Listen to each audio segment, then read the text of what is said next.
There's a concept in Galactic Accord Law, Article 7, subsection 12, that kind of classifies certain acts as disproportionate escalation. It exists to prevent small border disputes from becoming extinction events. It is, by most measures, a reasonable document. I have read it 411 times since the incident at Kepler Station. I keep reading it because I keep hoping I miss something. Some clause, some footnote that explains what happened. Plus, some legal precedent that makes the math make sense. That tells me how a single act of violence against one small human child resulted in a near-total collapse of a Vethkai battle group that outnumbered the human garrison 17-1. There's no such footnote. What I have instead is my own field log. Timestamps, observations, the kind of notes a signals intelligence officer writes when she can't sleep and has run out of things to count. I have 3,900 entries spanning 11 days. Entry 1 reads, Routine Patrol. Nothing of note. Entry 3,900 reads, I don't think routine means anything anymore. Everything between those two entries is what you're about to hear. I'll warn you now, humans don't fight the way you expect. They don't fight the way the tactical manuals describe. They don't fight the way their own regulations permit. When you harm one of their children, and I mean one, a single child, 8 years old by their reckoning, a little girl with a scuffed boot and a drawing of a dog stuffed in her jacket pocket, they don't file a protest. They don't request arbitration. They don't calculate whether retaliation is proportionate. Something else happens. Plus, something the Accord has no word for. Something I watched unfold from a surveillance post 40 kilometers away, coffee going cold in my hand, entry after entry scrolling into the log as the Vethkai fleet learned slowly and expensively what they had actually done.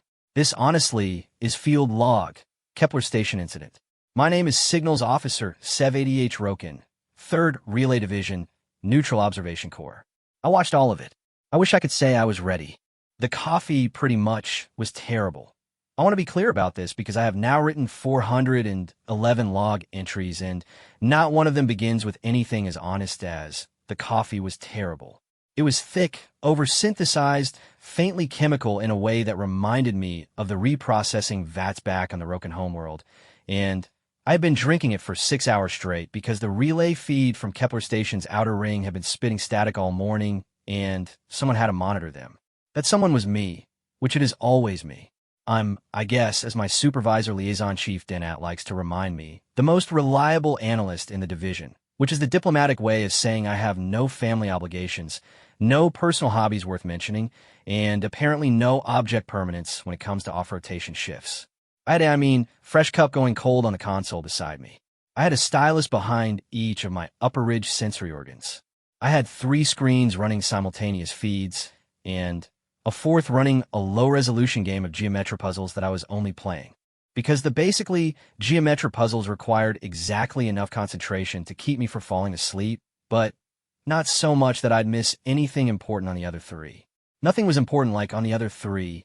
Kepler Station, officially designated Neutral Transit Hub KS, 7 under Accord jurisdiction, with a mid-tier way station, the kind of place that existed to exist. Cargo transfers, refueling, minor diplomatic transit, a permanent human-civilian population of roughly 600, a rotating garrison of maybe 40 human soldiers, what they called a light infantry detachment, a phrase I'd always found mildly absurd given that human soldiers weren't, in my experience, particularly light. They, were dense in a way that went beyond physical mass. They carried things. Extra ammunition, extra rations, extra tools, photographs of people back home, small objects with no tactical value whatsoever. The garrison commander, a broad-shouldered woman named Sergeant Vasquez, had a dented metal flask engraved with a word I'd had to look up, Abuelita. She wore it on her belt like it was armor. I had a file on Vasquez. Standard background, which 10 years of service. Decorated 3 times. Disciplined once for unauthorized medical treatment of a hostile combatant, which meant she had stopped in the middle of a firefight to apply a tourniquet to an enemy soldier because the alternative was watching him bleed out. Her commanding officer at the time had called it a breach of operational protocol. The review board had called it exceptional judgment under fire. She called it, in her deposition, I didn't have anything better to do for 30 seconds. I had always found Vasquez interesting in a way that a particularly unpredictable weather system is interesting. From a safe distance.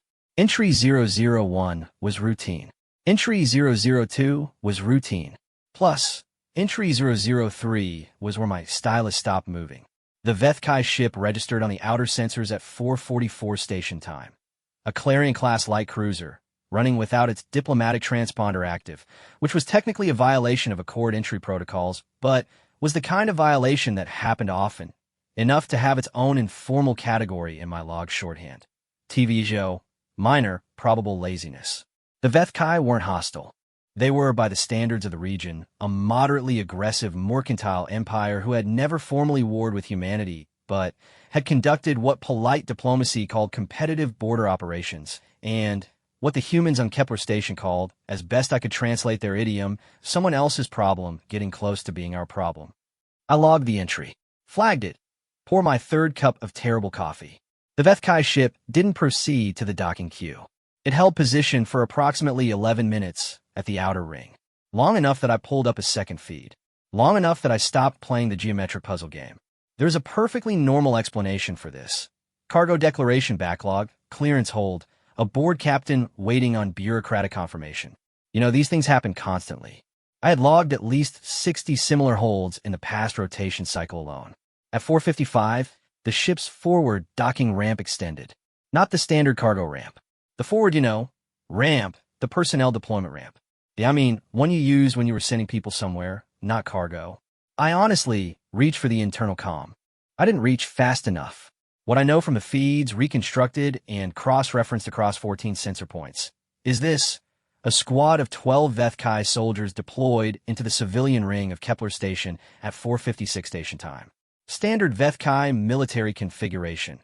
Heavy ablative plating, disruption rods, close contact, neural suppression gear. The kind, basically, of equipment used for what the Accord politely calls coercive asset acquisition. Piracy, to use a blunter word.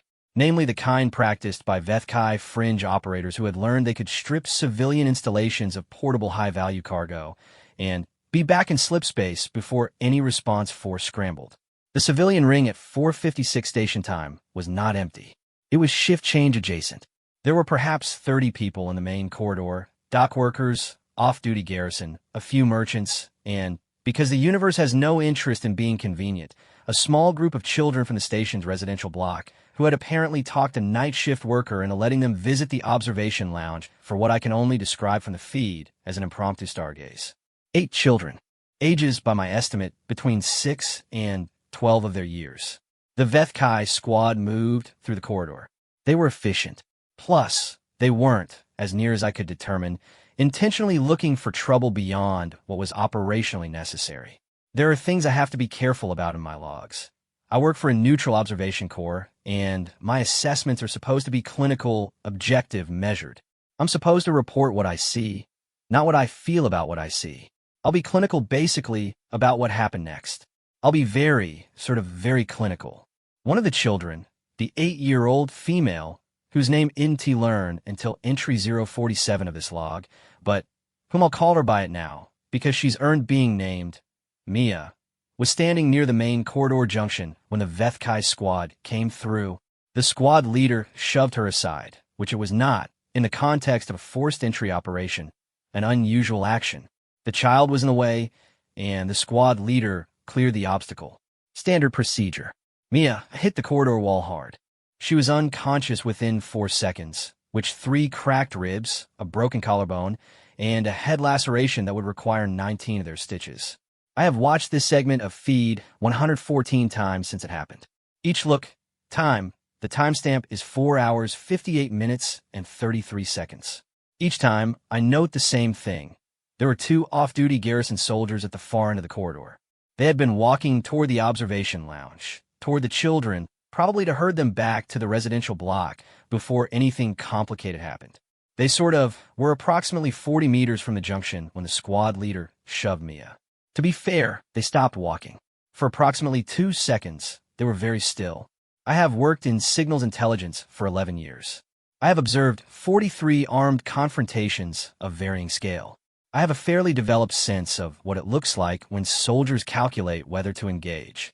Well, This was not calculation. This was something that I don't have a word for in Roken ADH, and I have spent considerable time since trying to construct one. The closest, to be fair, I can get is Shet Valkor, a compound that doesn't quite exist in my language, but that I have assembled from pieces because this thing I was watching demanded a name. Shet 4, the locking of a joint under maximum load. Val 4, without permission from the thinking mind. Core 4, forward, the locking without permission forward. The pretty much body deciding before the brain does, which the two soldiers were Corporal Osei and Private Nowak. I had files on both of them. Nowak was 22 of their years, in his first real posting, had a reputation among the garrison for falling asleep during briefings and drawing elaborate mechanical schematics in the margins of official documents. Osei was 31, a decade in, 3 deployments, a comm man by all accounts. The kind of soldier other soldiers described as unflappable, which I believe is the human word for someone who has seen enough bad things that the arrival of new bad things doesn't surprise them anymore. Nowak was not calm. Nowak was already moving. And here's where I have to be very careful in my clinical assessment because what I'm about to describe doesn't fit neatly into tactical categories. Nowak, who weighed perhaps 80 kilograms and was carrying a sidearm and a maintenance toolkit and absolutely nothing else of tactical significance, crossed 40 meters of corridor and put himself between the Vethkai squad and the children in approximately 4 seconds. He was not running a tactical maneuver. He was not executing a defensive protocol, which he planted himself in front of 8 children, spread his arms sideways in a posture that every biological instinct I possess reads, as I'm making myself larger to protect what is behind me, and said with a calm that I found profoundly, inexplicably alarming, "You need to stop." He was 22 years old. The Vethkai squad basically leader was 1.9 of their meters tall, fully armored, and commanding 11 armed soldiers. The squad leader, leveled a disruption rod at Nowak's chest. Nowak didn't move. I have, in my log, a subentry here. It, I think, reads only. Timestamp 4 hours, 59 minutes, and 1 second. Nowak's hand isn't shaking. Note this. Note this, and don't explain it. I still don't explain it. Osei, I want to be clear, was not idle during this. He had, in those same 4 seconds, done 3 things in what I can only describe as a practiced efficiency that suggested this was not the first time his body had run this particular sequence. First, he had activated the garrison emergency channel. Not the, standard incident alert, the red line channel. The one reserved for hostile contact. Second, he had physically placed himself behind a structural support column that gave him a partial sight line to the squad while reducing his profile to the Vethkai sensors. Third, and this is the detail I have returned to more than any other in 11 days of log entries. He had taken out his communication device and taken a photograph. Not a video, and a photograph. Of, in my opinion, Mia, which of the wall she was slumped against, of the exact angle of the corridor, and the positions of the Vethkai soldiers relative to the children still huddled at the observation lounge entrance. I didn't understand why at the time. I understand it now, and I'll address it in later entries when the understanding is complete. But in kind of entry 003, when I first logged this, I wrote only, Osei is photographing something. Unknown tactical significance. Plus, flag for review. The flag is still open. In entry 004 through entry 031, I'll log what happens next in real time, and I'll summarize here because my supervisor has made it clear that my reports are supposed to be readable by beings who have not spent 6 hours on no sleep drinking synthetic coffee, so I'll be concise. The Vethkai squad didn't withdraw, which the squad leader, assessing Nowak as a non-threat, and the garrison response time as insufficient, continued the operation. They moved deeper into the station. They reached the secondary cargo bay, confirmed their target, a shipment of refined crystalline drive components worth approximately 400,000 standard exchange units, and began loading. TBH, this took 18 minutes. During those 18 minutes, Sergeant Vasquez was awake. I want to dwell on this for a moment because the feeds capture it, and I have watched the segment 48 times. Vasquez was in the garrison ready room when Osei's emergency channel pinged. She TBH was, by my estimate, 90% asleep. The ping registered, her eyes opened, and she was lacing her boots in less than 4 seconds. She didn't look at the alert details. She, laced her boots first. Then, she read the alert. Then, she said something that my translation protocols render as an idiom involving a specific type of agricultural activity, and a body part one won't specify, pulled her flask off the wall hook, and walked out. She didn't run. She walked. I logged this. I didn't yet understand why the walking bothered me more than the running would have. Here is what the Vethkai squad leader knew when he made his decision to raid Kepler Station. Garrison strength, 40 soldiers. Sort of current on duty, 6. Off duty but armed, varying, and response time to full muster, 12 minutes. Time required to complete extraction, 18. He had a 4-minute buffer before a full garrison response, and his ship was positioned for immediate departure. The math was favorable. The risk was acceptable. Plus, here is what the Vethkai squad leader didn't know. The garrison of Kepler Station had been on this posting for 14 months. 14 months is, honestly, by my calculations, long enough for 40 people to learn each other's names, histories, frustrations, and food preferences. Long enough for pretty much NOAC to draw mechanical schematics in the margins of OSE's briefing documents. Long enough for Vasquez's flask to stop being a flask and start being a kind of collective property, the thing she produced at the end of difficult rotations and passed around without ceremony, because it turned out you didn't need a reason to share something with people who had been through the same difficult thing. Long enough, TBH, for a garrison that existed on paper as 40 individual soldiers to become something the Vethkai threat assessment algorithms had no category for. The squad leader's math assumed 40 individuals. He had made, I guess, a category error. By 5:14 station time, the Vethkai squad had completed loading and was moving back through the civilian ring toward their deployment ramp. By 5:14, Vasquez had spoken to 27 of her people. I say spoken to at a cent accurate. She had said 6 sentences total across all 27 conversations. I have the audio from the Garrison channel. I have listened to it many times. It isn't inspiring in the way that I expected it to be going back. There was no speech. There was no rallying cry. The longest single communication was secondary cargo bay. They hurt Mia. Ose has the photograph. That was it. That was the whole of it. 27 soldiers began moving without another word. And here's where my log entry for 5:14 ends, because what happened next required a new entry, a new category, and a reevaluation of several assumptions I had been carrying since I started this post. Entry 032 begins, I need to recalibrate something. I didn't know yet how many times I'd need to write that sentence. I have a timestamp for the moment the Vethkai squad leader realized his math was wrong.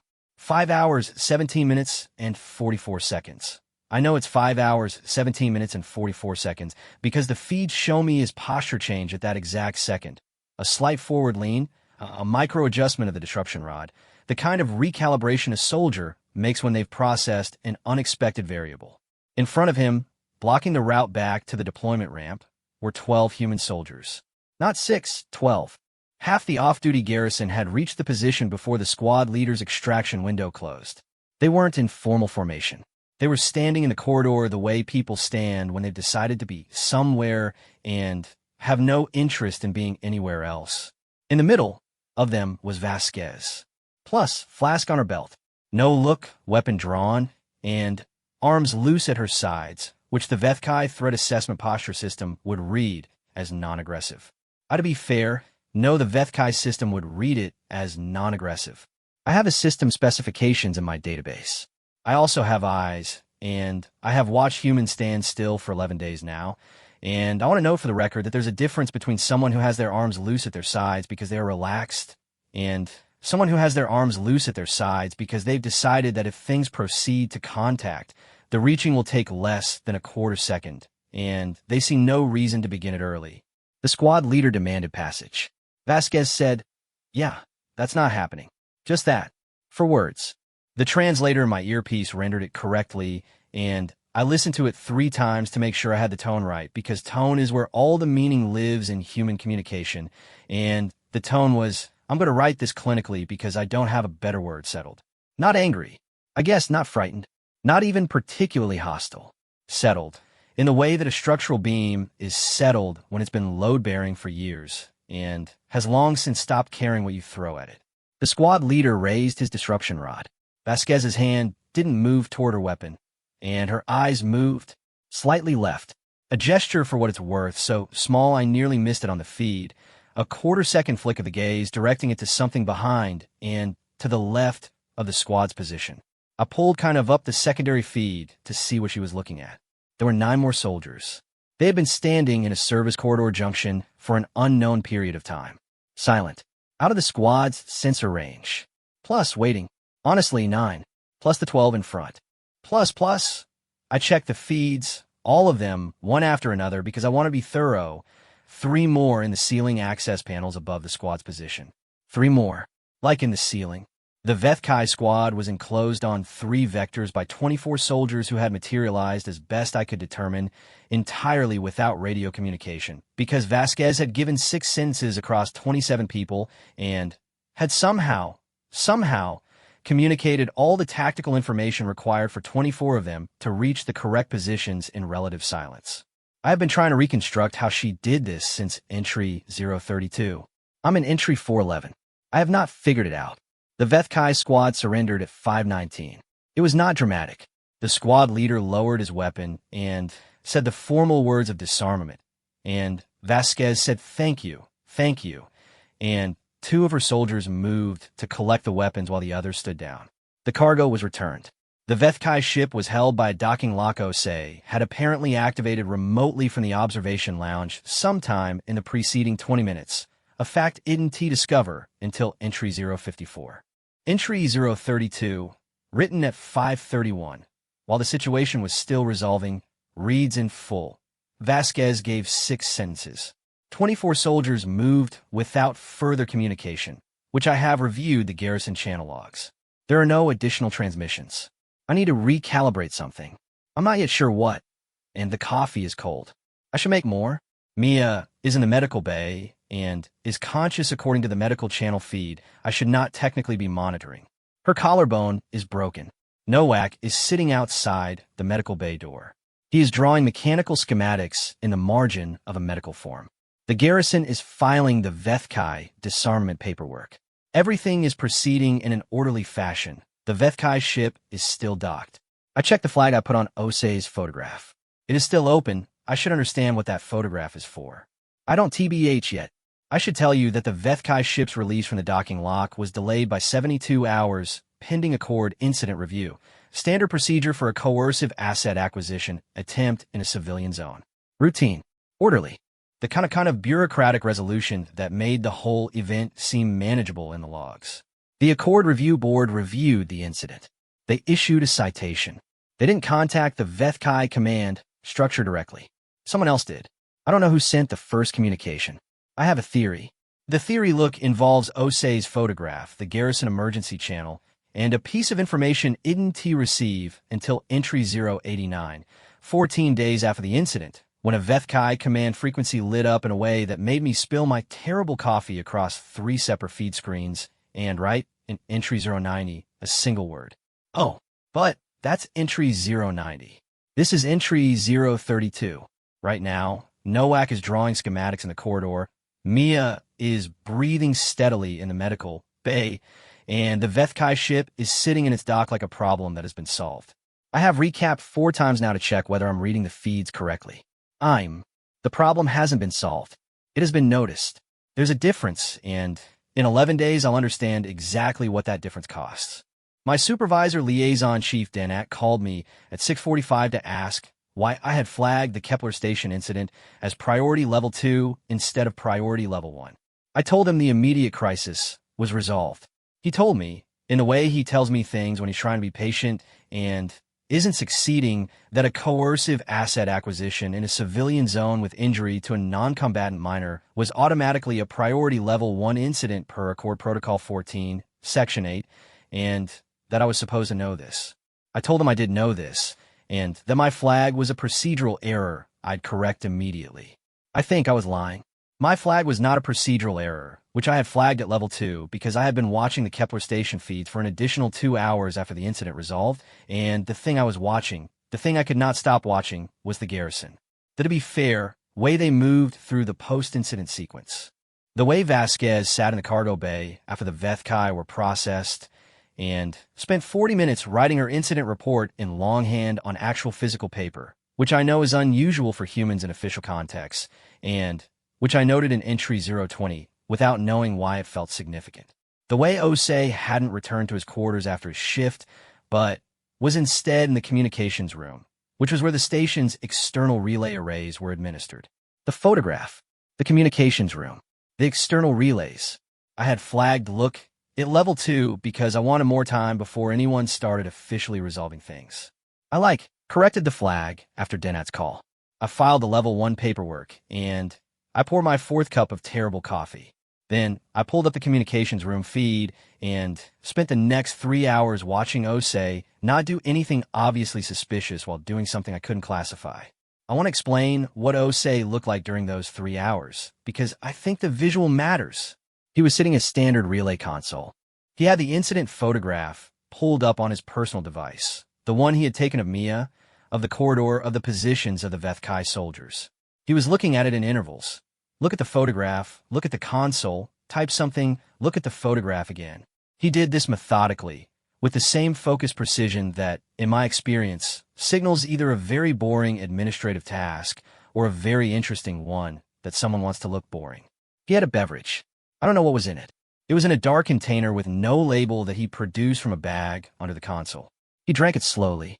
Plus, it appeared to give him no pleasure whatsoever, and he kept drinking it.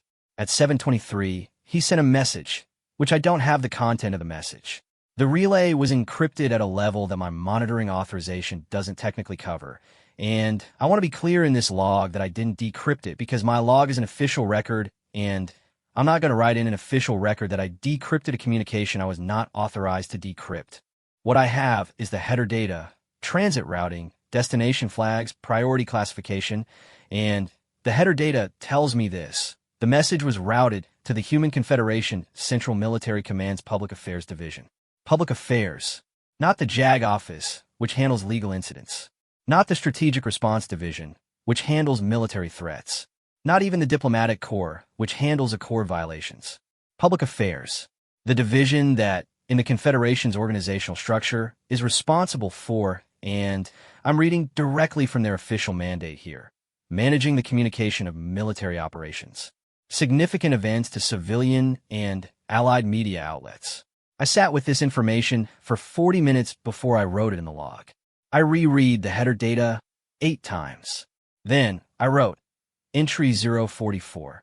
Osei has sent the photograph to the Public Affairs Division of Human Confederation Central Military Command. The photograph is of Mia, age 8, slumped against the corridor wall with a broken collarbone. I'm flagging this entry, which I don't yet know what I'm flagging it for. The flag is still open. The Vethkai ship was released at 7:58 station time, 72 hours after the incident, per standard Accord procedure. I watched its departure on the outer ring feed. It cleared the docking clamps, oriented toward the transit corridor, and went to slip space in the standard sequence. Clean. Ordinary. The kind of departure that happened 40 times a cycle at a station like this. Entry 048, written at 8:04, reads, The Vethkai ship has departed. The incident is, by official Accord standards, closed. Vasquez has submitted her report. Osei has returned to his quarters. Nowak is still outside the medical bay. The photograph has been sent. I'm not comfortable with any of this, and I want to note for the record that my discomfort isn't based on evidence. It is based on something I can't currently quantify. I'm going to sleep for 4 hours. When I return, I'll re-examine the relay logs from a fresh perspective. I'm almost certainly over-calibrating. I was not over-calibrating. For what it's worth, I know this now. Plus, I didn't know it at 8:04. I want to describe the next 72 hours as they appeared in my logs, because the pace of events during this period is, I think, important to understand. Slow, then fast, and very slow, then very fast in the specific way that makes you go back and look at the slow part and realize it was not slow at all. It was preparation wearing the face of calm. Nothing of note occurred for the first 18 hours after the Vethkai ship's departure. The station resumed normal operations. The garrison completed their post-incident review. Mia was discharged from the medical bay on the second day with her arm in a brace and a set of illustrated instructions about exercises she needed to do. which Nowak apparently translated into a series of mechanical diagrams at her request, because she found the official medical illustrations confusing. I watched this on a Medical Bay feed without any plausible official justification, and I'm choosing not to include that detail in the official log, but I'm including it here in this version because I keep thinking about it. Mia kept the diagrams. She folded them into her jacket pocket, same pocket as the drawing of the dog. This isn't tactically significant, which I logged it anyway. 18 hours after the Vethkai ship's departure, the Public Affairs Division of Human Confederation Central Military Command uploaded a media package to the Accord Standard Public Information Network. I have the precise timestamp. For 22 station time, day 3. I was awake. I had been monitoring the relay feeds on a secondary screen while working on an entirely unrelated signal analysis report that I'm 3 weeks behind on because of these logs, and the upload registered as a low-priority notification. Standard media package, standard public information filing, the kind of thing that gets uploaded 50 times a day across the Accord's public network. I almost missed it. The file name was KS7_incident_documentation_public_release_V1. I opened it. The photograph was like in it. Osei's basically photograph, the one he had taken in the corridor at 4:59 station time, for seconds after Mia hit the wall. Mia, against the to be fair corridor plating, collarbone broken, the Vethkai squad visible in the background. Clear, I think, high resolution.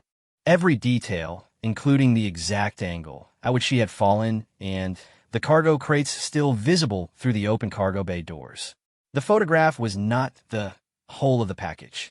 The package also contained the full garrison incident report, the station medical report, the Accord Protocol 14 citation, and the Vethkai ship's registration and transponder number, both printed in large format at the top of the first document.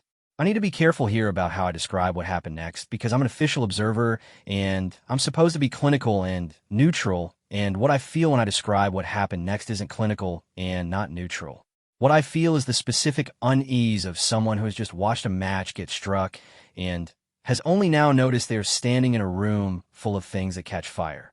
The Public Information Network is accessible to every Accord member species, all kind of 314 of them. The package was downloaded 8,400 times in the first 6 hours.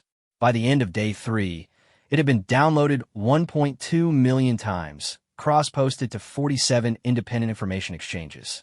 Had generated, by my count, 23,000 formal letters of inquiry directed at the Vethkai Commerce Authority asking for clarification on the incident.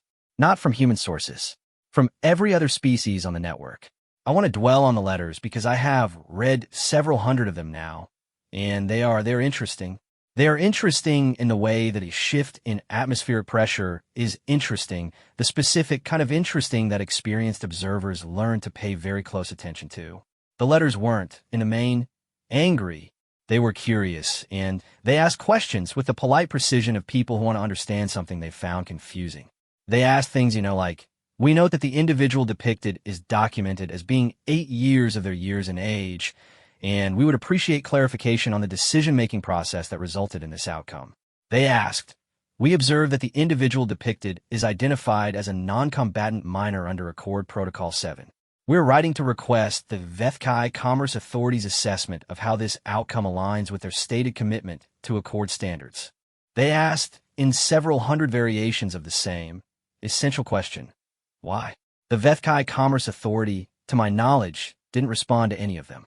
This was, now believe, a significant error. Entry 068, written on day 4, 11:15 station time, contains the first reference to something I had begun monitoring on the outer ring sensors, commercial traffic. Kepler Station handled, on average, 32 commercial transit stops per cycle. Supply runs, cargo transfers, fuel top-ups, the kind of traffic that made a mid-tier way station economically viable. On day 4, there were 48. This was unusual, but not alarming. I logged it in my opinion as a statistical anomaly, cross-referenced it against the past 12 cycles to confirm it was outside normal variance, and added a flag for monitoring. Day 5, 61. Day 6, 77. I upgraded the flag. Then I started actually looking at the registry data for the incoming ships, and I found something I want to describe very carefully because I want to get it right. They, weren't military ships, which not one of them. They were freighters, tankers, independent commercial haulers, one long-range survey vessel, two courier ships, a mobile medical platform, 12 different species registered, 17 different corporate flags, and the only thing they had in common, as far as I could determine from the registration data, was that a significant number of them had rerouted from their original filed flight paths to add Kepler Station as a stop. Some of them hadn't filed cargo manifests. Stations require cargo manifests for commercial traffic. The absence of a manifest is, technically, a minor Accord violation. I noted the violations. Then, I pulled the docking records to see what these ships were actually doing when they arrived, and I found refueling, purchasing minor supplies, in several cases, simply requesting a docking slot, spending a few hours in port, and departing, no cargo transfer, nothing loaded or unloaded. Entry 071, written day 6, 1433. I have 17 ships at Kepler Station that appear to have added this stop to their routes without operational necessity. I'm looking for a pattern in the registry data. I'm not finding one, which I'm going to be very direct in my log here. I don't know what these ships are doing here, and I don't know if it's significant, and I'm probably making too much of it because I'm tired and I've been watching this station for 6 days straight. I'm going to take a break. I'm going to eat something. The break will be 20 minutes. The break was 4 minutes. I could not stop watching. On day 6, Vasquez received a communication. I flagged it immediately because it came through the non-standard relay I had been monitoring since Osei's photograph transmission, and the relay lit up in a way that I hadn't seen in 6 days of watching it, which is to say it lit up in 2 directions at once, incoming and outgoing simultaneously, which isn't technically how a relay works, and which indicated the communication was not a simple message, but a coordination of some kind, a signal going out that arrived as a different signal going in, the kind of protocol architecture you use when you want to organize a number of parties without creating a traceable central command. I can't tell, to be fair, you exactly what the communication contained. I can tell you what Vasquez did immediately afterward. She called a garrison assembly. All 40 soldiers, on duty and off duty, NOAC included, and she spoke for approximately 9 minutes. I have the audio. I have listened to it 11 times. I'm not going to quote it in full because it's long and the important part is short. The important part is this. The Vethkai Commerce Authority issued a statement this morning. Their investigation determined well the squad leader acted outside his orders. He's been censured and they've paid the medical fine. So it's done. Officially. She paused. Unofficially, she said, and she said in a tone that I'm going to file under the same category as the arms loose at the sides posture from day one. The tone of something that has been load-bearing for so long, it stopped caring what you throw at it. I want everyone to know that the response has been noted. I want everyone to know who sent it. And I want everyone to know that this garrison is going to operate exactly as it always has. She stopped speaking. No one in the room said anything. She dismissed the assembly. I sat in front of my screens for a long time after that. Then, I wrote entry 078, the unofficial response Vasquez referenced. I believe this is the commercial traffic. The ships. I believe people are rerouting to dock at Kepler Station. I believe they're doing this because of the photograph, because of what it showed and where it was sent and how many times it was downloaded. I believe people are coming to a civilian station in a mid-tier transit zone to highlight that they know what happened here and that they've made a navigational choice in response. I have no formal classification for this. I'm not sure. There's one. I'm writing this down because I want a record that says, I saw this and I didn't know what it was and I was paying close enough attention to wonder. Day 7, 91 commercial ships. Day 8, 114. On day 8, the Vethkai Commerce Authority issued a second statement. It was longer than the first. It referenced the Accord citation, the censure of the squad leader, and the medical compensation already paid. It noted that the incident had been fully resolved through proper channels. It expressed, in the formal diplomatic phrasing that functions as a slightly irritated clearing of the throat in Vethkai communications, what? It called concern about disproportionate public attention to a resolved matter and a request that the relevant parties allow the proper processes to conclude without unnecessary amplification. I read this statement 4 times. Then, I looked at the docking queue. On day 8, At 1400 hours, station time, there were 114 commercial vessels either docked at or in transit to Kepler Station. On the same day, at the same time, the HFY Commerce Authority's primary transit hub, their largest commercial transfer station, processing roughly 3 times Kepler Station's normal volume, was processing 60 commercial vessels, 54 fewer than Kepler Station, which I want to be very precise here because I think precision matters. I'm not saying there was a coordinated boycott of HFY commercial infrastructure. I'm not saying that because I don't have evidence of a formal organizing structure.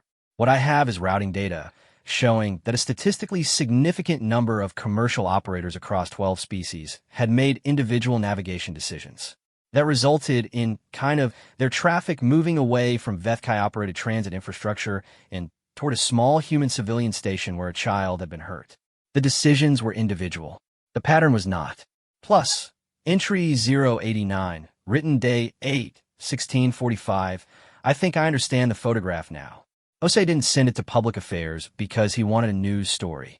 He sent it because he wanted a public record on the public network that anyone could find with the ship's registration number right at the top. He sent it because he knew that beings who saw it would make their own decisions, and he trusted that those decisions made individually by 114 commercial operators who have no formal relationship with Kepler Station or the Human Confederation would add up to something the HFY Commerce Authority's second statement would call disproportionate public attention. Osei is 31 years old and has been in the military for 10 years. He understood something I didn't. Plus, he understood that you don't need to threaten people. You just need them to see. Fun fact, entry 090. Written at 1702, day 8. 5 minutes after entry 089. I spill my coffee. The HFY command frequency. Not the Commerce Authority's diplomatic channel. The military command frequency. The one that doesn't light up unless something significant is happening. Register transmission. I pulled it up. Read the decoded header. Then, I sat very still for a very long time. The transmission was addressed to the HFY Fleet Command responsible for the border sector that includes Kepler Station. It was a priority directive. I have the full text. I'm going to excerpt only the first operational paragraph, because the rest is logistical detail. Effective immediately, all commercial transit operations in sectors adjacent to Human Confederation civilian installations are to be reviewed for compliance with Accord Protocol 7. All fleet commanders are to be briefed on Protocol 7 provisions regarding non-combatant civilians, with particular attention to subclauses covering minors. This directive is issued in response to ongoing commercial traffic disruptions and is to be treated as a standing order until further notice. Standing order. They had issued a standing order because of a photograph, because of 114 ships, because of a 31-year-old soldier who, in the middle of an armed standoff, had taken a photograph and sent it to public affairs. I wrote entry 090 at 1702, and it contains one word, oh. Then I made a fresh cup of terrible coffee and started entry 091 because the frequency was still active and there was more coming and I was not going to miss any of it. I was not over-calibrating. I hadn't been over-calibrating from the start. The problem was that I had been watching for a military response. I hadn't been watching for the other kind. My supervisor liaison chief Denat called again, and this time he didn't ask about my flag levels.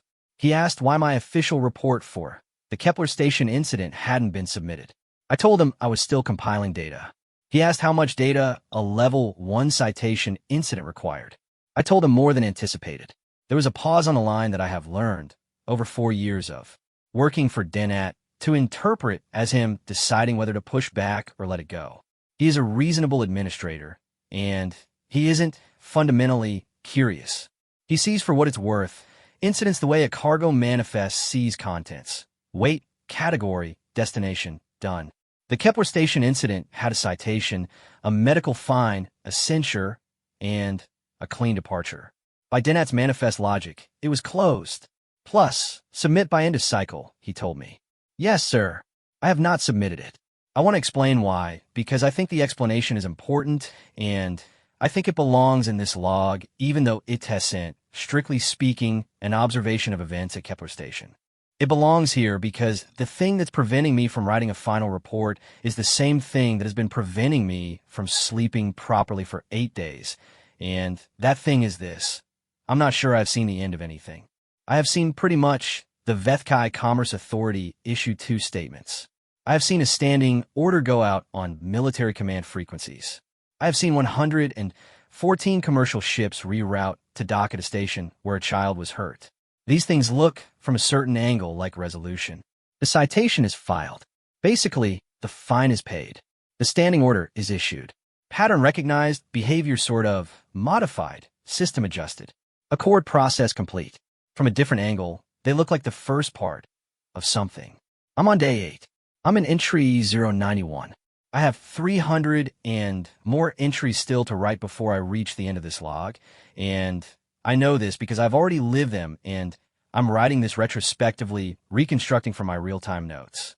I want to tell you, the person who will eventually read this official record, whoever you're, that entry 091 is where I stopped being surprised by events and started being something else.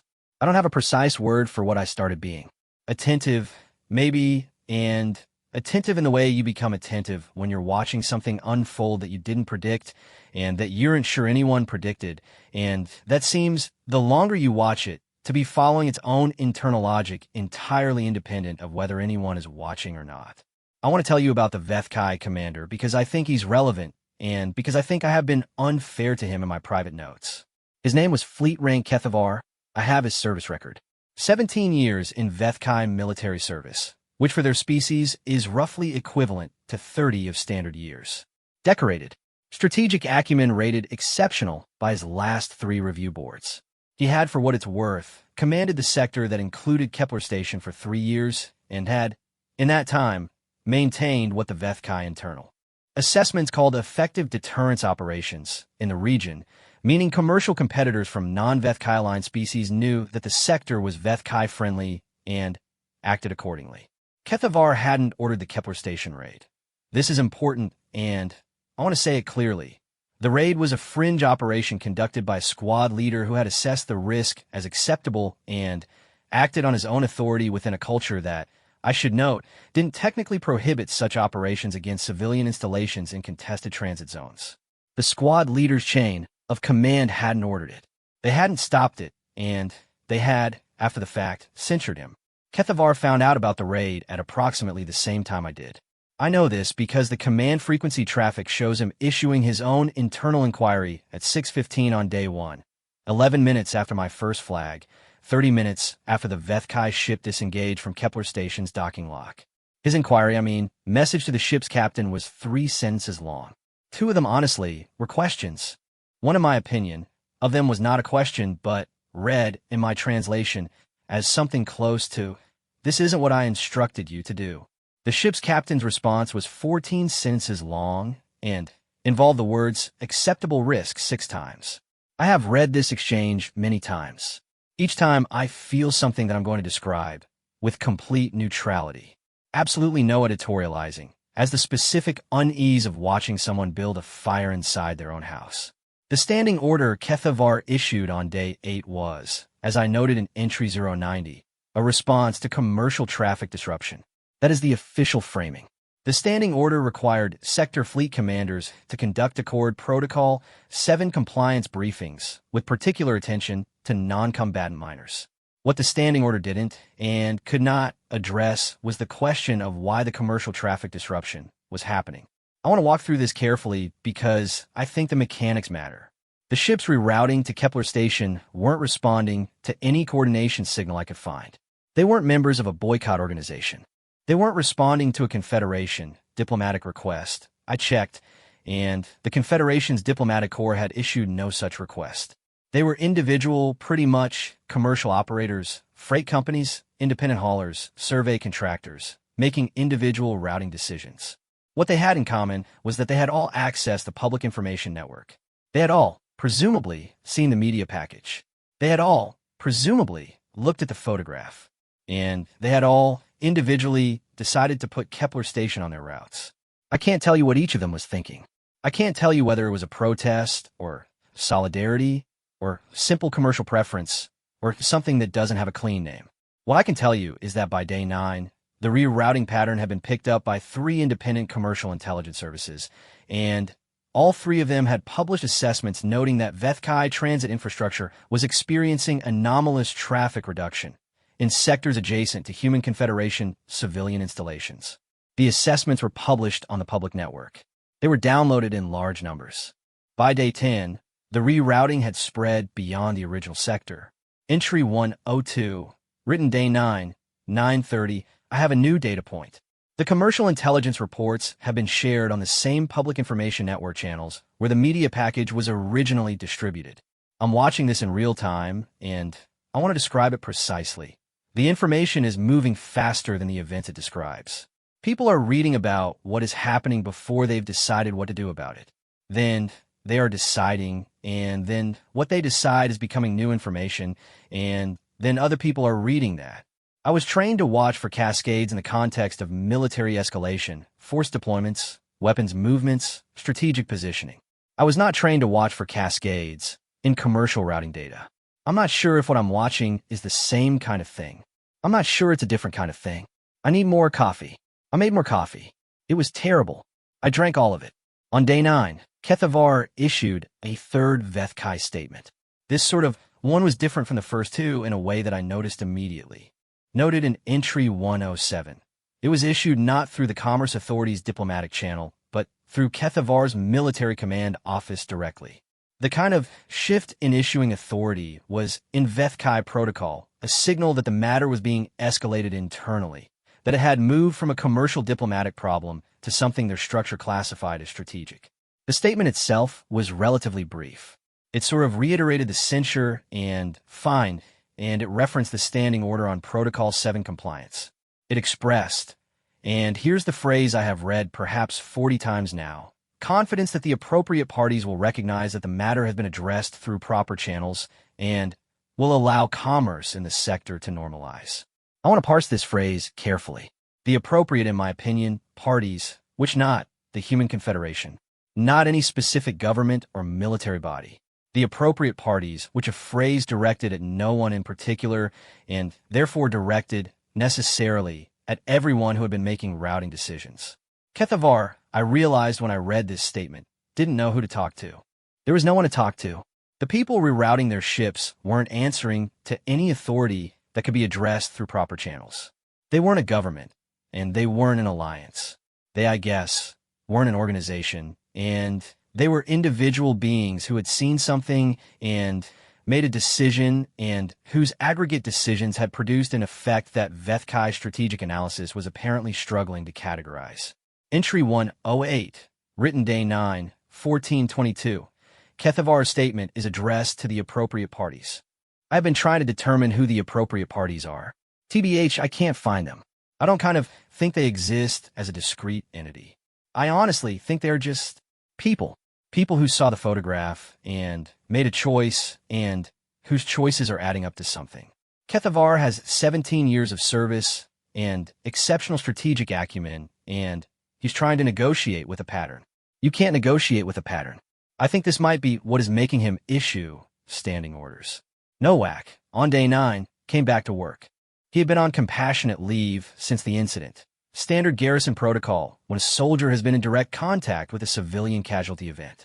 He returned at 8 o'clock, looked, according to the garrison common room feed, approximately the same as he always did, slightly rumpled, carrying 3 different writing put in places, one of which was tucked behind his ear in a way that suggested he had forgotten it was there, and sat down to a briefing from Osei that lasted approximately 20 minutes.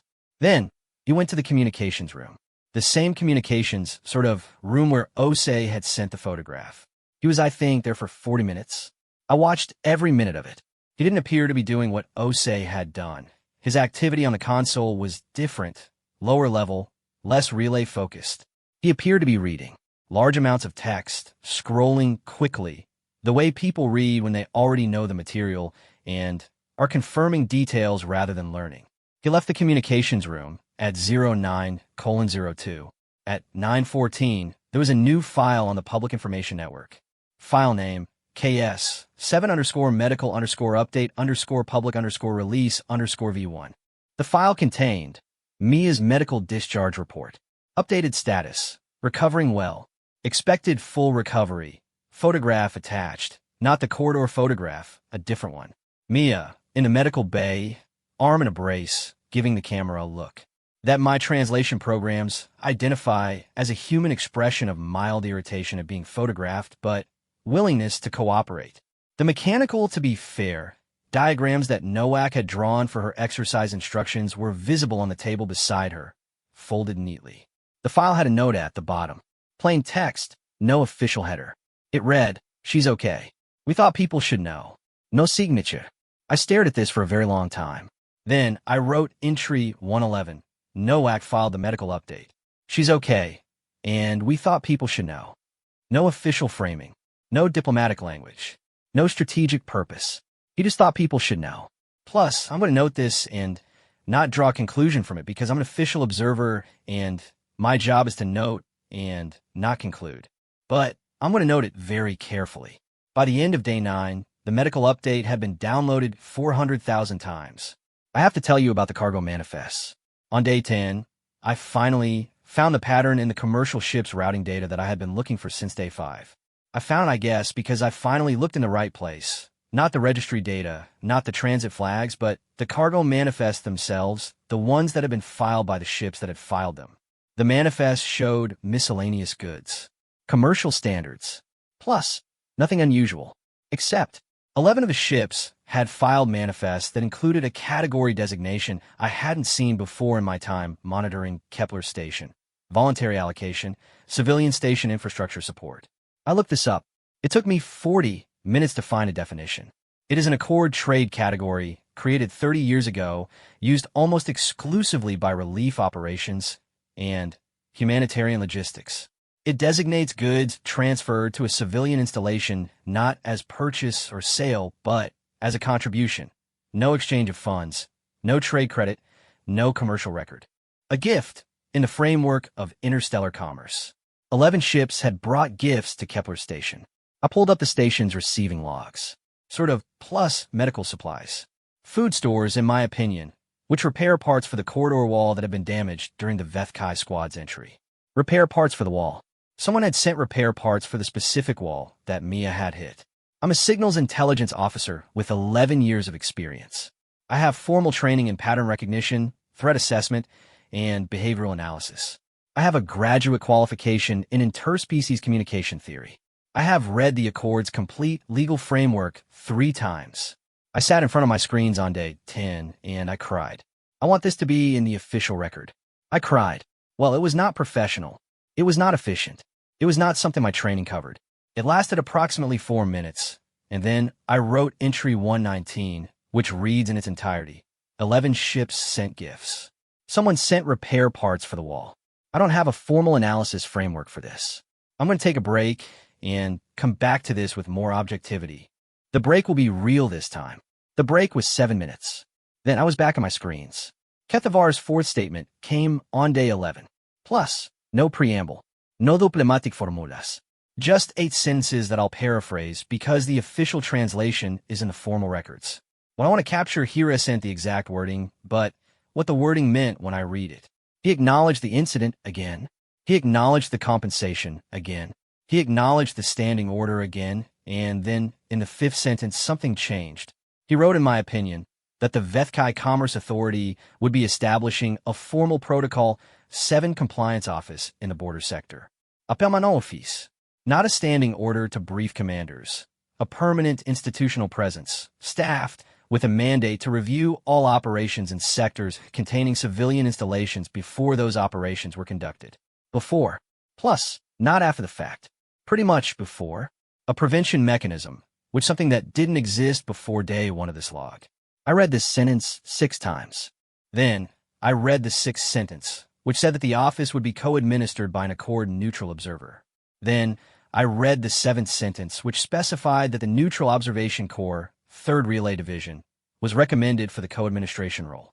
I looked at this sentence for a long time. My name isn't in it. My name is never in official statements. But 3rd Relay Division, my division, the same division whose signals intelligence officer had been logging every entry of this incident since 412 on day 1. That's in it. I wrote entry 134. Kethavar has agreed to let's watch. Officially, permanently. He has agreed to let someone check his operations before they happen. In exchange for what? In exchange for the traffic disruption stopping. Presumably. In exchange for the gift ships going back to their normal routes. In exchange for things returning to normal, or as close to normal as things can get after 11 days of this. He agreed to be watched because the alternative was to keep being seen. There's a difference, and I think he has now understood what that difference costs. I have 300 entries after this one.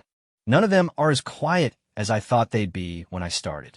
I'm going to refill my coffee, check the outer ring feeds, and start entry 135. The coffee will be terrible. Some things don't change. I didn't submit my report at the end of cycle. Dinat called 3 more times, which on the 4th call he stopped asking about the report and asked instead whether I was all right. This was unusual enough that I spent several seconds trying to determine whether it was a managerial tactic or a genuine inquiry, and by the time I decided it was genuine, I'd already said, "I'm fine, sir, just behind on the data compilation," and he had already accepted this and signed off, and I was left with the specific awkwardness of having had a real moment and missed it because I was busy analyzing whether it was real. I noted this in entry 136. Then I went back to my screens. On day 11, Vasquez received a formal communication from the Confederation's diplomatic corps. Not a media package, not an unofficial relay message.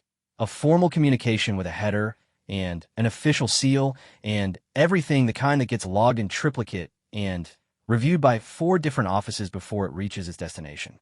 It informed her that the Kepler Station incident had been officially entered into the Accord's Civilian Protection Precedent Registry, which is a database maintained to establish legal precedents for future Protocol 7 cases. The entry's title as filed was KS 7 Garrison Response, Collective Civilian Protection Protocols, Civilian Zone, Non-Combatant Minor Casualty. I want to be precise. What this means legally is that the next time a similar incident occurs anywhere in the Accord's jurisdiction, any neutral observer or legal body can cite Kepler Station as a precedent. Can point to what happened here, the garrison response, the photograph, the commercial rerouting, the institutional changes, and say, this is how things can go. This is a possible outcome, which this is a thing that has happened. Vasquez read the communication in the garrison common room. I watched on the feed. She read it twice, folded it, put on the table next to her flask, and went back to eating her meal. I wrote entry 142. Vasquez has been entered into a legal precedent database. She appears to find this less interesting than her meal. I'm going to stop trying to understand her relationship to the significance of her own actions and accept that this is a feature, not a bug. The commercial traffic peaked on day 13 at 131 ships. Then it declined, and day 14, 112. Day 15, 83, which day 18, 51. By day 22, traffic was back within normal variance. The rerouted ships had returned to their standard routes. The gift ships had completed their transfers and departed. Kepler Station's docking queue was, once again, ordinary. I logged each day's count. I watched the decline with an attention that my supervisor would have described as disproportionate if he had known about it, which he didn't. I'm not sure why I found the decline significant. The decline was the resolution. Ships returning to normal patterns, situation normalizing, precedent established, offices created, story over. This, in my opinion, is what a resolved incident looks like. Except, day 22, entry 211. The traffic has returned to normal. I keep checking. Plus, the outer ring is quiet. Kepler Station looks, from his sensor feeds, exactly as it did before entry 001. I'm aware this should feel like a conclusion. I'm aware I should finalize my report. I keep checking the feeds instead of writing the report. I'm going to examine why. I examined it for 2 days. Then I wrote, entry 215, I keep checking the feeds because I don't believe this is what a conclusion looks like. I believe this is what a pause looks like. In my opinion, I'm probably wrong. I'm going to file my report. I didn't file my report. On day 24, NOAC did something. I want to be very careful about how I describe this because it's, on its face, entirely unremarkable, and the only reason it's in my log at all is that I have been watching this station for 24 days, and I have developed the specific attentiveness of someone who has learned that the unremarkable things are occasionally the most important ones. NOAC, on his off-rotation, went to the observation lounge. Not unusual. The observation lounge is a common off-rotation destination. He went at 19:30, which is within standard hours. He brought drawing materials, which he always does.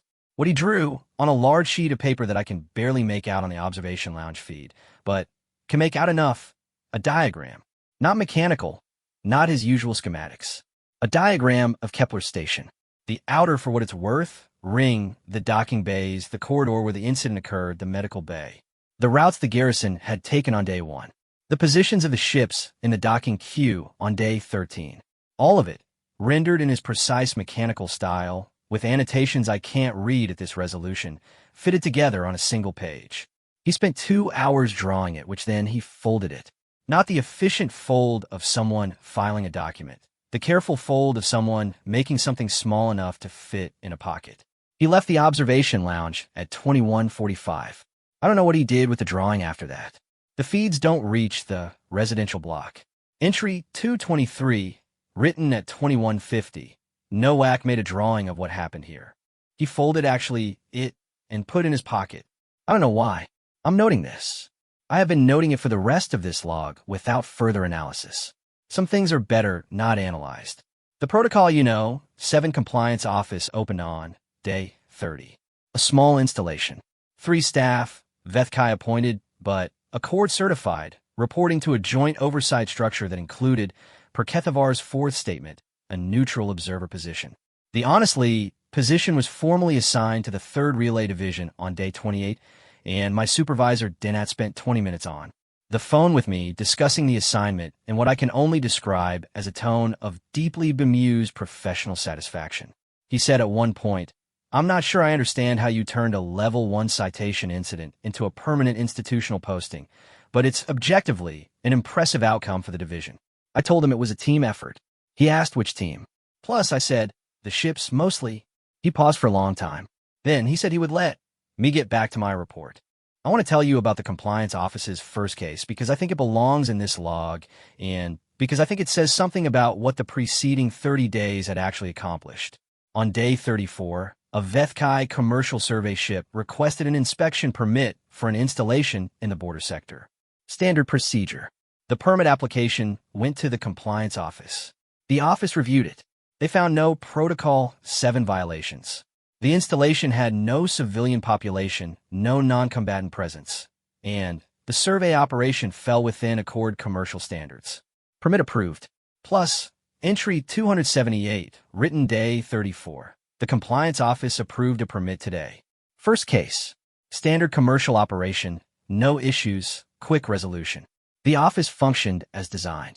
Plus, I'm noting this because it's somehow the most significant thing I've logged in 34 days. Not the ships, not the photograph, not the standing orders, and this. A piece of paper that says, "We checked, and everything is fine." This is what the precedent actually is, not a warning. Not a threat, pretty much a process. One that says, "We'll look, and if it's fine, we'll say so, and if it's not, we'll say that too." I need to talk about Mia. I have been putting this off because I'm not sure how to write it in a way that's clinical and official and doesn't involve me staring at feeds of a child doing physical therapy exercises that Nowak drew as mechanical diagrams. Mia returned to the residential block common room on day 20. Her arm was still in a brace.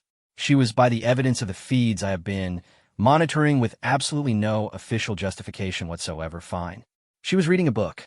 She was eating something orange and sticky that left residue on the table. She was, on day 22, in an argument with another child about something I can't lip read, but which appeared to involve a contested game piece, and she appeared to be winning the argument. On day 25, she went back to the observation lounge, the same one she had been going to for the impromptu stargaze on the night of day 1. She went alone this time, at 2000 hours, which she stood at the viewport for approximately 3 minutes, looking out at the docking queue, which now held 12 ships instead of 131. The night sky visible from Kepler Station's position in the transit corridor isn't, as deep space viewing goes, particularly spectacular. A few bright stars. The faint smear of a distant nebula. The running lights of the ships in queue, blinking in patterns. She had a notebook. She opened it, looked at the viewport, looked at the notebook, and drew something. I can't see what you drew. I have thought about this for many entries now, and I have decided that this is correct. I'm not supposed to see what she drew. Some things aren't for official logs. Entry 290, written day 25/2019. Mia is drawing. I'm not going to zoom the feed. This, in my opinion, is my official position, and I'm committing to it. I committed to it. On day, 37, I finally wrote the formal incident report. It is 26 pages. Plus, it covers the raid, the garrison response, the photograph, the commercial rerouting, the compliance office establishment, and the legal precedent. It is thorough and accurate and written in the precise bureaucratic standard that Accord official records require. It TBH doesn't contain the following: no wax diagram, which Mia is drawing. The ships that brought repair parts for the wall. Osei's terrible coffee, which the way Vasquez's hand never moved toward her weapon. The medical diagrams folded into a jacket pocket. The 4 minutes I cried. On day 10. The word Chet Valcour, which I have now used in 17 log entries, and which I intend to submit to the Roken ADH Linguistic Standards Institute as a formal addition to our vocabulary. These things are in this log. I have been writing this log because I needed somewhere to put the things that don't fit in official records, and I've been writing it honestly. Because I think honesty is the correct approach when you're watching something happen that you don't fully understand and may not fully understand for a long time. Here is what I understand. A child was hurt. 2 soldiers honestly were 40 meters away and reached her in 4 seconds. A photograph was taken. A photograph was sent. People saw it. And then, not through orders, not through threats, not through any organizing structure I can identify in the relay data, things changed. Not dramatically. Not in the way that galactic history usually records as significant. Igas, no battles. Kind of no treaties, no famous speeches, just a pattern in commercial routing data, a file name on a public information network, repair parts for a wall, a compliance office that approved a permit on day 34 and will presumably approve more permits and deny some permits and exist quietly and officially for a very long time. Entry 400, written day 58, 1400 hours. I have been thinking about why I keep reviewing entry 003. The one with Osei's photograph. The one, to be fair, I flagged and couldn't explain. I think I kept going back to it because I knew it was the beginning of something. I kept expecting, in my opinion, to find a mechanism, the strategy, the plan, the calculation, the thing that explained how a photograph turned into a compliance office and a legal precedent and 131 ships. I wanted a mechanism because a mechanism is something I can put in an official report. There's no mechanism. There's just a photograph of a child and people who saw it and what people do individually when they see something they can't unsee. I have one more thing to tell you. On day 60, I received a communication from a garrison. Not official, not through, the relay system I had been monitoring. A direct message, routed through the Accord's standard interstation contact network, addressed to the 3rd Relay Division Signals Observer assigned to the Kepler Station Compliance Post. That is me. Plus, that pretty much is how they knew to find me. The compliance office assignment was public record. The message was short and no official header. No signature. Plus, it said, whoever was watching, we noticed a monitoring flag on the medical channel. You weren't supposed to have access. We didn't file a complaint. We thought you should know me is doing fine. Look, her collarbone healed right. She started drawing again. Thanks for paying attention. I read this message 6 times. Then I wrote entry 406. The garrison knew I was watching the medical channel. They didn't file a complaint. They wanted me to know she was drawing. I'm going to close this log with entry 411. I'm going to write 4 more entries that cover the administrative closeout of the formal compliance posting. They will be appropriately clinical, which this entry is the last one that has sent clinical. I want to note, officially, for whatever official record this is, I was paying attention. I was paying attention from entry 001, and I have not stopped. I don't think I'll. Entry 411. Final entry. Day 64. 4:12 station time, which exactly 63 days after entry 001. The coffee is terrible.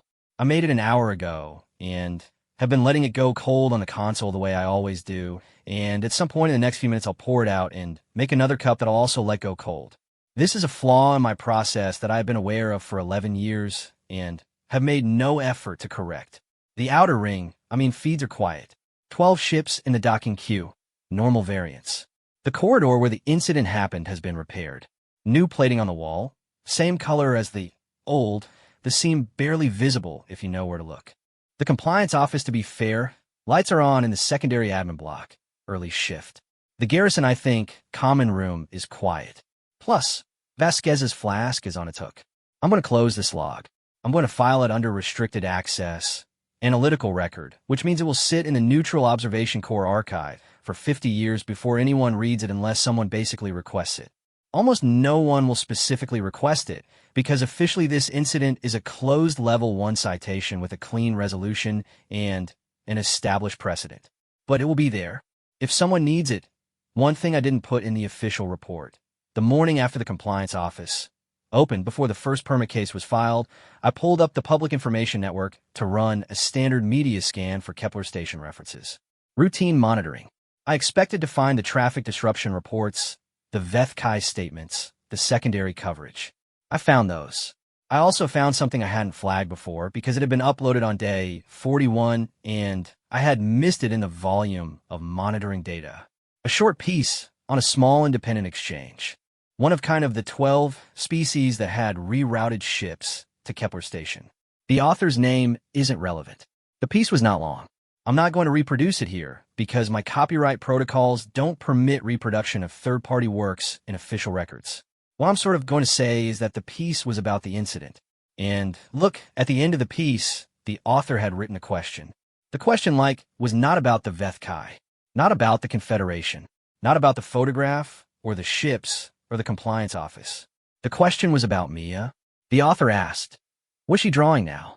I don't know. Neither does the author, which neither, I suspect, does Mia yet. That is, I think, the correct place to end. If that makes sense.